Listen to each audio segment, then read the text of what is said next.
Alright guys, big news here, okay? There is a good chance that Russian tanks are going to be heading over the Ukrainian border within the next 24 hours. This is huge. The Russian stock market has crashed, plunged 17% in a day. That is a crash. 10% even over a protracted period is considered a recession. 17% in a day is a crash. Guys, I'm telling you, based on the sources that I have, this situation is about to get hot within the next 24 hours. Russia has formally acknowledged and recognized the Donbass region as being independent from greater Ukraine today, and that is not going to be well received by Ukrainian officials, which may trigger some sort of response from Ukrainian nationalists within that neck of the woods, where fighting has already been intensifying for the last few days, and intensifying to the point where people are losing their lives already. You're not hearing a lot about this in the media. You are hearing some about shelling and stuff like that, but it's far worse than they're saying, okay? It's going to get hot real quick. And anybody who is in Eastern Europe right now, I would encourage you to make sure that all your preparations are in order and you are prepared to hunker down for a long time, because this is not going to be limited to the Ukraine if it spreads that far. The fighting is going to extend throughout Eastern Europe, unfortunately, and that's going to have drastic impacts, which is why all these countries in the surrounding regions are arming up. That's why NATO is arming up. That's why I'm getting reports of cyber attacks the world over in various different institutions. Ukraine was hit with cyber attacks this past week. You can expect that the cyber attacks are going to start once again. I've already been getting reports about power outages within various parts of the Ukraine and the eastern Ukraine where the fighting has already started, and that could be the result of mechanical stuff, or it could be cyber. So we can expect that the cyber attacks are going to start. I would also expect that the stock market tomorrow is probably going to be devastated unless there's some BS news story about how, Biden and Putin are going to work it out. But to me, a lot of that stuff is just being used to manipulate the market at this point, because this conflict seems to be written in the stars. I mean, there doesn't seem to be a whole lot of solutions around it. And unfortunately, there's a lot of war hawks, possibly on both sides, who are pushing for the conflict. For whatever reasons, we know that the military-industrial complex is a thing. We know there's a lot of money to be made off of armaments. And you have billions and billions of dollars of armaments being sent around the world.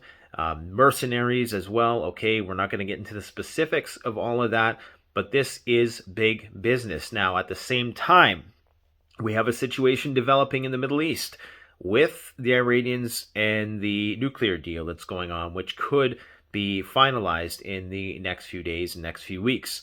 Now, what that means is that, Israel is not going to like that, and that could trigger an intensification of back and forth between those two countries. Now, whether that is just going to remain limited to the whole spy versus spy thing, assassinations and whatnot, who knows? But that could get kinetic as well. It just seems quite convenient that the Middle East could potentially flare up once again, while Eastern Europe flares up, and of course, the Southeast China Sea flares up, which, that could potentially happen within the next few weeks as well, because based on what I hear, there's some satellite photos that indicate that China may actually be mobilizing troops to do some sort of engagement with Taiwan. Whether that's going to be a full-on invasion, I don't know. Now, that last part is pure speculation with respect to the satellite photos. I get information from people from around the world. That's one of the pieces of intel that I am receiving. We also know that many military installations, including ones that monitor intercontinental ballistic missiles, Minuteman missiles, are on alert. Okay, so I just did a video on the DEFCON system. I had people commenting saying, we're only at DEFCON 4, and that may officially be the case, but the truth of the matter is, as someone commented on that video, we don't know what the actual DEFCON rating is, and we will probably be the last to know. So you need to make sure that you are fully squared away. Prepare for a major market shock tomorrow. Prepare for there to be an increase in the disruption of various services that you would access online, be that banking services or otherwise, power grid issues, cellular networks, things of that nature, because we are entering what could quite possibly be the defining war of our generation. And this could be where it all starts. Now, hopefully, diplomatic negotiations can continue, and that just because we start this thing and start going down this slippery slope, hopefully that doesn't mean we need to continue, and it doesn't necessarily mean that it has to escalate, but it's starting to look right now that there's people within this world who really want a war. They want a major war, and for whatever reason, it's likely going to happen. So I'm just saying, prepare for major price increases. The Ukraine and Russia together are major producers of grain and oil and natural gas. If the sanctions start flying here and there, and if global exports from those countries cease, you're going to see rapid price increases.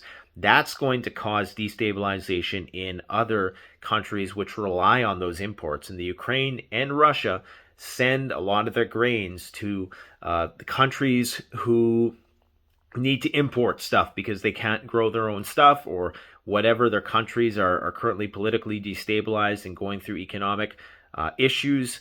And that means that you're going to see governments starting to fall around the world. I know this sounds very dramatic, but you need to understand that this is an interconnected, globalized world that we live in. And on top of the already existing supply chain issues, including the stress, the ecological issues as a result of droughts, floods, which have already contributed to rising food prices. Guys, we are in for a wild ride, and it could very well start tomorrow officially that this war gets kicked off, and then we are in a whole new world. Now, let's just see what happens. Let's see if they can bring the plane down slow and avoid a crash. But there's a good chance that the markets are going to crash tomorrow. Now, I see people getting caught up in this stuff online. You know, people are sending me pictures of UN planes in North Bay, Ontario. Guys, you can calm down. I researched that. Okay, number one, the whole premise was that they were flying guys in to police the protests. Let me tell you something scary, okay? The fact is that people have followed orders for a lot less than that in history. And you don't need to fly people in to do or to suppress a protest. You just don't. Okay, if they were speaking another language, it's probably because they were from Quebec. And the guys in the brown suits, those are what Quebec cops, riot police, look like. So there's your answer. The North Bay UN plane thing, apparently, I did some research on it. Back in 2018, the same story was circulating. Either it was a UN spokesperson or a person in that airport released something to the Associated Press about how that's a place where they do maintenance to that plane or those types of planes. So there is a rational explanation for it. Regardless, to try to tie it to these protests and stuff, guys, look, the fact is that people have been bought for a lot less. So that's the scary part that perhaps people don't want to consider. Sure, there may be a few cops on the protesters' side, but the majority simply are not. The majority are just doing their job. They're just following orders. So take it for what it's worth, but by and large, it's BS. Now, the one thing that made me wonder is that North Bay location was the location of a Cold War bunker, which I believe is now inoperable.